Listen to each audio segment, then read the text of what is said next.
Hey students, this is a video that talks about the specifics to English language arts. The previous video that you watched was an intro to remote learning, and that just gave you some tips and tricks for being successful this year. But this video is going to be specific for this class and how every teacher runs their remote classroom a little bit differently. And so this is just kind of the way that I organize it. And so this is going to be really helpful for you moving forward. And it might not be a bad idea to grab your parents and have them watch this. And the reason for that is just because as we're going through assignments and as we're going through the year, if there's questions or concerns that pop up, we don't have to start over showing them how to navigate this. So it's just to get everybody on the same page. First, I want to direct you to our home base. This is our virtual classroom, and really anything with a pink mouse, you can click on it. My email is there on the computer. We are going to be emailing a lot. That is just one way to get a hold of me. The turnaround time, the maximum turnaround time for my response is usually 24 hours. That's maximum. It's probably going to be sooner than that. I do check my email at certain times during the day. So take note of those times. So those are on the whiteboard there. I check my email 8 to 8:45, 11 to 11:15, and then 2:15 to 2:30. So I check it once in the morning, once in the middle of the day, and then once at the end of the day. And those are times that I'll usually be responding or reading what you wrote, okay? Your very first assignment actually is to email me. And so I'll show you next how you can find your assignments, because that's probably the biggest question that you have is, where do I find all my assignments and what's due? So if you click on the month, and right now there's only one arrow because I only have October partly done, so I'm not going to post that yet. But September is pretty much all done. If you click on that arrow where September is, it's going to take you to a daily updated Google slide that not only gives you a monthly view of what we're doing, but also a weekly and a daily view as well. So I did this for a few reasons. For those of you who love to plan ahead and see where we are going, you have it all here. Those of you who like to take things day by day, this is going to be perfect for you as well, because all you need to do is just click on that day's date, and then there's going to be tasks for that day. They're laid out to you in small chunks and in order. So let me show you what this looks like. Here's our weekly outlook. And usually I'll have a little audio file here for you that kind of just talks you through the week, and that's to eliminate any Monday scaries that you might have. Just what's coming up, what that looks like. I don't go into great detail with the audio because all the detailed information is on the individual days. Okay, so if you click on Monday, 8:31, it's going to take you to Monday. I'm not going to click on this because it'll open up a new tab, and I can't do that for my screencast. But here's Monday, 8:31, and you see I have things broken up in tasks here. So I do try to keep everything within 30 minutes. Okay, I try to respect your time. If you notice, I'll even add time frames on there of how long it should take you so that you can plan your time wisely. Anything with a green check or a green box and a check mark, that's most likely going to be recorded in PowerSchool as a grade, because some of you are looking at this like, all right, just tell me what's due. What's for a grade?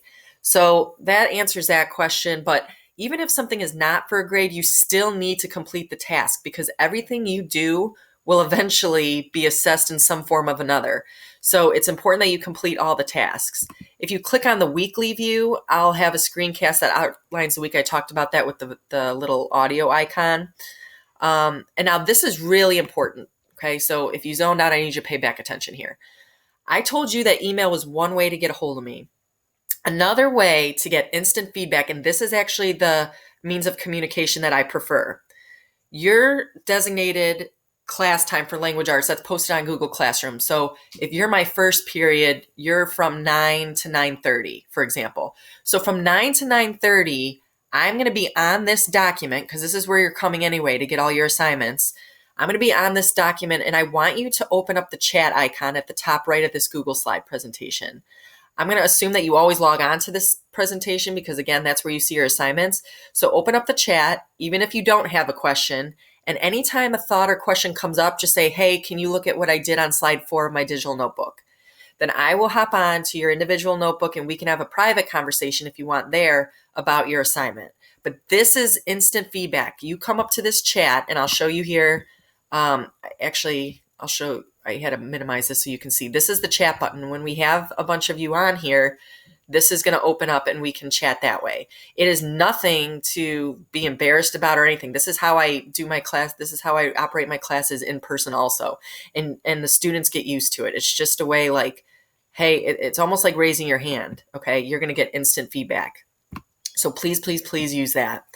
Let's see. Another example that you can say, in the chat is like, can you see if I did this right? Or what I really appreciate is I've had students say, hey, Mrs. Mitchell, the link to this video isn't working. If you don't tell me those things, I don't know those things. I try to double check everything, but every once in a while something won't work. So throw that in the chat. Anything is fair game in the chat as long as it's school related, okay?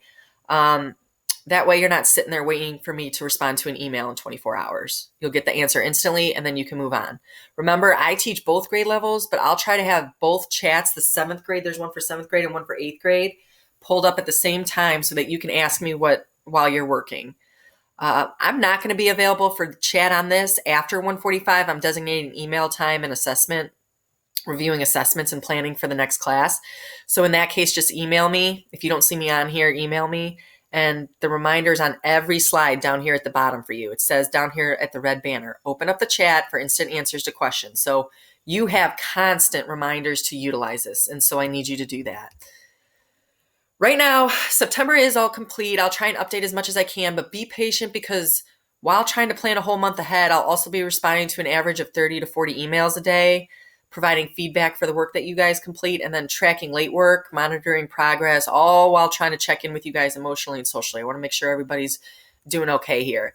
So it's a lot. But again, just make sure you're checking in daily because things could change. If you click on the books on the bookshelf, I try to include an audio version of the text that we're going to be reading so that you can follow along if that's an option for you, if that's something that you would be interested in doing. It's actually